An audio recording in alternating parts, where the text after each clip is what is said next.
I have a question. But how important is syndication to what you're doing? Kind of taking your best content or some of your best content, actually making that available across the web, building a brand that you're now syndicating across the web versus driving traffic back to your.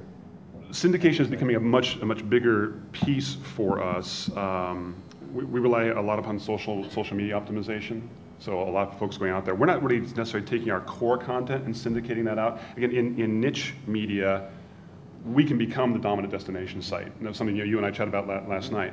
Like I have a friend of mine who's launching a weekly video program, 30-minute long video program in home automation. He realizes he's not going to be able to become the ultimate home automation destination site overnight. Go out and compete with a ton of companies. So he's definitely relying upon a syndication model to generate the distribution that he's going to get.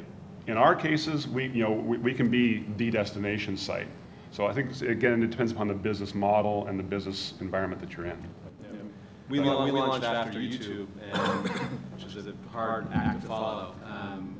But we found that we generated at our peak about 1,200 million uniques. 7 million came from deals with Bebo and Hi-Fi and social networks, and then 5 million or so came from our site, and we just didn't care. We were indifferent as to where that traffic occurred because we packaged the advertising along with our videos that we're seeing on the social networks. So it's a big change for us versus my previous company, and I think you have to be comfortable with that environment today. I would think it's more, and I'm curious to hear your assessment too, I would think that the syndication opportunity is more important in a mass consumer environment. We're trying to reach a mass consumer environment, and you need a larger distribution than it would be necessarily in a B2B or a niche consumer environment.